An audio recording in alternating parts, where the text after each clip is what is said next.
What's up? What's up? Gonna do recap for Tuesday, February the 3rd. Also today I was not on the charts, but I am gonna get an eval again. I had an issue with my eval. I don't know what happened, but I guess I waited too long for the rebuild, and I had like 2 grand up on the eval, and they just reset me at freaking zero, like at 50 or whatever. So that's annoying. I'm just gonna restart, get another eval, and then go from back from the bottom to the top again. But that was kind of annoying. So I've been just busy doing stuff in the morning, so I haven't been really looking at the markets.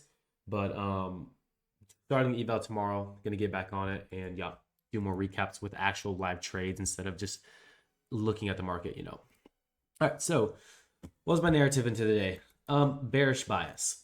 And this is, I had a bearish bias because I actually looked at the market beforehand. So this is not me looking in hindsight, just so you know. Even when we were here, so because I mean, obviously in hindsight, you can obviously get it right every time.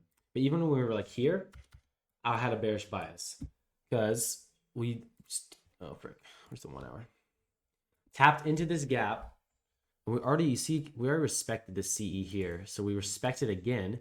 We super high, internal high here.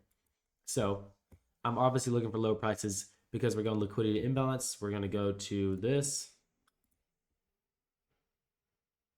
and our imbalance in here. So, and that's what we end up doing. Boom. Now we go back to the. So then what was I looking for? Any entries presented in this period.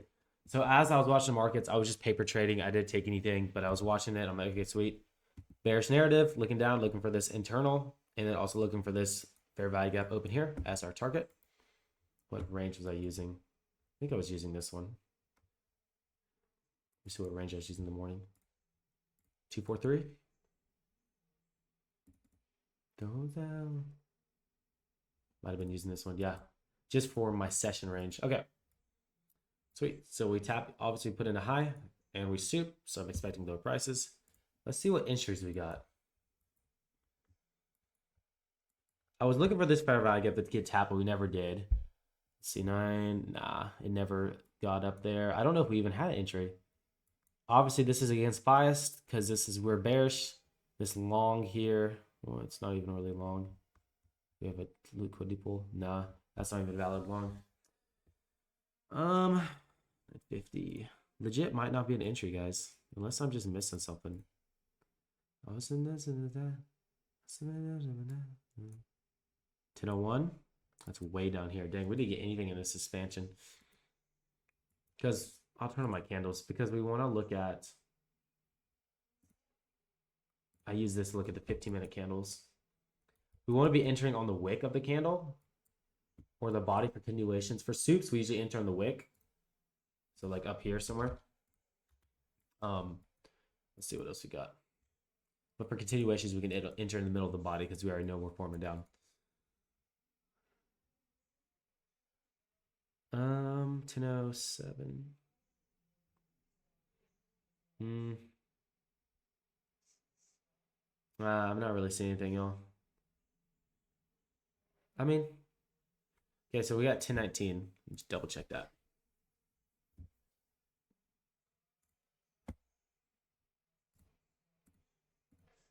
All right, so 10. What was this? 1019. Yep, 1019. Okay, sweet. So this was a setup. This was very late in the day.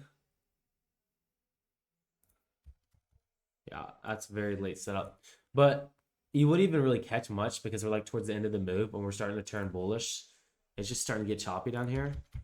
But I mean, you could have done something like that. Catch a little calm, little 6R or something. But you would have obviously gotten stopped out if you held longer. So I wouldn't call it like an A+ setup. But that's kind of the only thing I'd see presented because it's just we don't really get anything else. Let's times this. This is like into the PM sesh.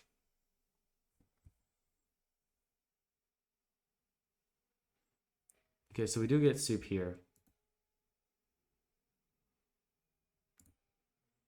Okay, so we come back and resoup following the order liquidity. So I would rather take something like this because we soup and we come back and resoup it. 1050, which is 1049 macro. So, I mean, that's pretty zesty, I will say. Like if you had, I usually do 20s. 20 point would be tight. So, oh, frick. That could have been something good. Little roll down here, boys. But obviously this is theoretical because I didn't really take any of these trades. But once I'm on my eval again, and once I'm taking live trades, then it's the actual trades and my actual live execution. I will record my executions and put them before I start my recap. So it will show my bias, my idea before I start my recap and talk about what was actually going on. But yeah, boys, that's really it. Went over the trades. And tomorrow we start back on live, baby.